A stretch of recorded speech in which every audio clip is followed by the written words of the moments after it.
started off the miniature with a mood coat of P3's Thornwood Green, and I'll admit that this didn't really do much. It's useful for the skin, but not really much else because of the way the gold is. So instead you could airbrush on the gold or sponge it on if you prefer that, and that might be more of an effective way to use your time. And then you could just base the skin with a Thornwood Green like.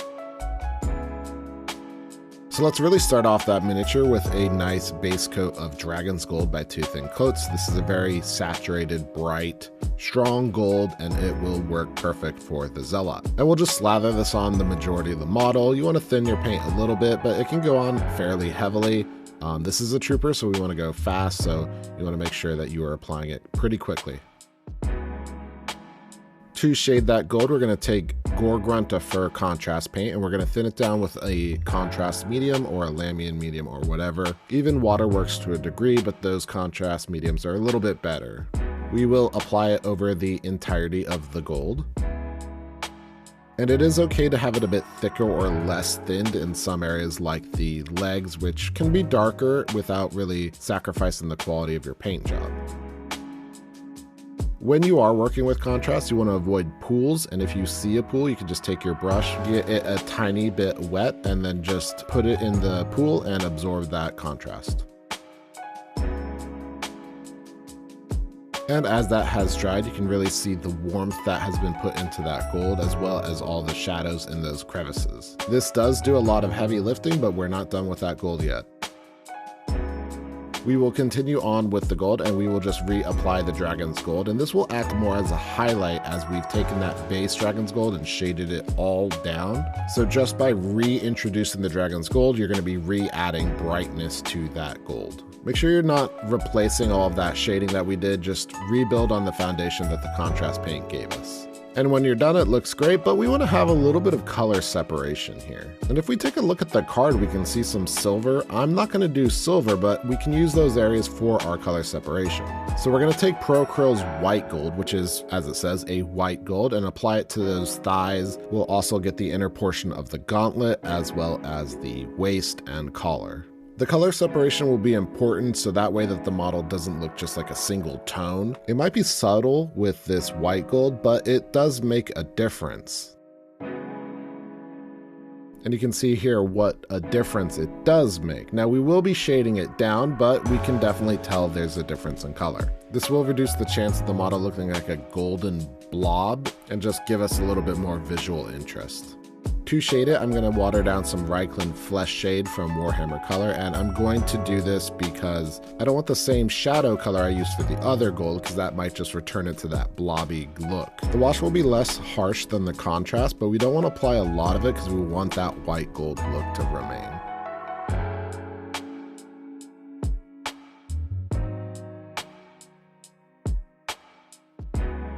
Moving on to the skin, we're going to take Two Thin Coats Wolf Gray, and mind you that this is with that undercoat of P3 Thornwood Green. If you didn't do that undercoat, you would base the skin with that Thornwood Green now. With that sort of moody undercoat color, you can apply thin coats of this Wolf Gray and really build off of itself as a kind of like self-highlight as you apply more layers. Of course, this is a troop, so you might not have the time to build up those layers, so you could go a little bit thicker and just get it on there right away. Once you're done with that, you can add in a little bit of AK 3rd Gen's Ice Yellow into your Wolf Gray and use that as your highlight. As it is a troop, you don't have to go bonkers with highlighting. You can just apply some small marks here and there to really catch the eye's attention. Ultimately, you're just going to use these highlights to really define the edges so that the eye can catch them a little bit more naturally than if it was just a flat color.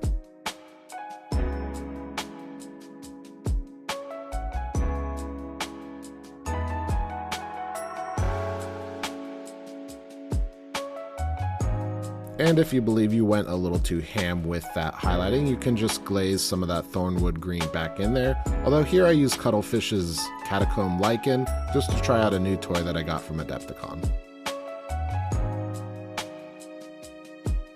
For the hooves, I'm going to take Sandstone by Two Thin Coats and apply it over the entirety of the hoof.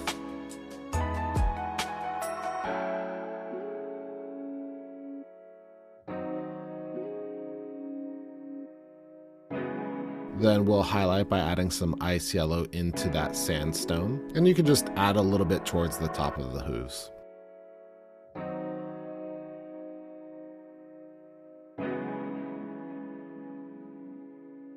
And then to further highlight it, you can just add a little bit more of that ice yellow in, apply a little bit towards the top, a little bit towards the bottom. And then I like to add a little bit of texture. You don't have to.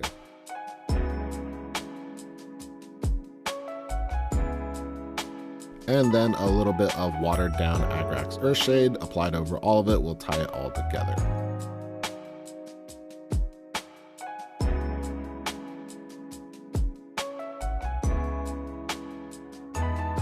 For the hair, we're going to use Incubus Purple by Two Thin Coats, and we're going to go over it each braid if you have the time, but we don't because it's a troop, so it's okay to go fast. If you find that you're painting in the recesses, you can use a black wash to kind of define them a little bit more, but we want to focus on speed, so just use quick, long brush strokes. Don't apply a lot of pressure when you're painting, just be a little dainty, and this will go a lot faster than you might think.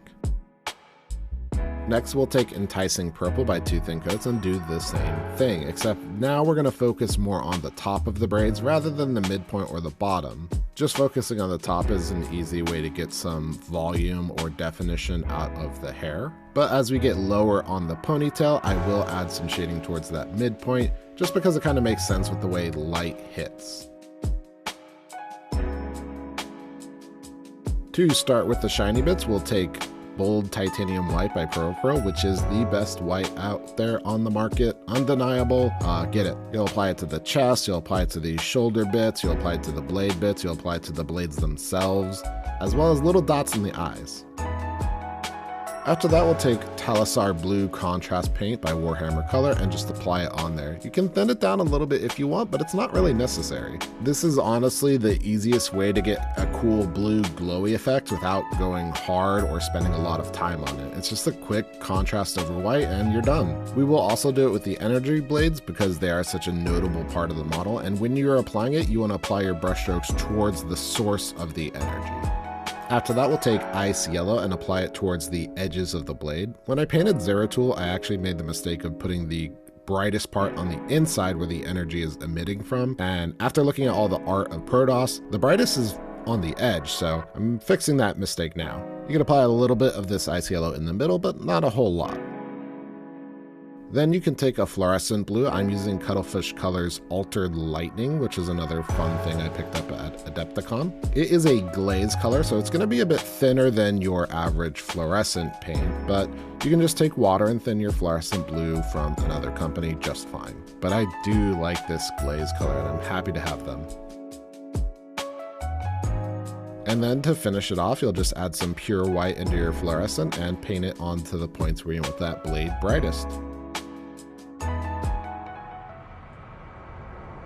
And here the Zealot is complete, and I think I did a pretty good job in making a scheme that is fast to put on the tabletop because these are troops, and it still looks good and not looking like a basic like slap chop. And I know a lot of people like slap chop, and it's just not me. I don't like that kind of like dry brushed look, so if I insulted you, I apologize. I think this is a little bit higher quality than that, which is nice. I know it's really difficult to balance quality and speed when you're doing troops. I've actually never finished a complete army for a game ever. I know I've got like a massive amount of painted Marvel Crisis Protocol. You definitely call it over an army, but I do know just how difficult it is army painting, and hopefully this guide helps you have an army that looks good on the tabletop. If you liked it, please make sure you like the video, subscribe to my channel, and leave a comment down below. Follow me on socials. If you did like it, I do have more StarCraft videos coming along. I'll have the other two basic troops, also focusing on speed as well as quality, a nice balance of both. That Zergling is really fast and easy, and it's going to be a short video. But these color schemes are there to teach you. I'm actually not going to be having these for my army, and I'll show you a little bit of a sneak peek of what my army will look like, and another guide I'll have down the future.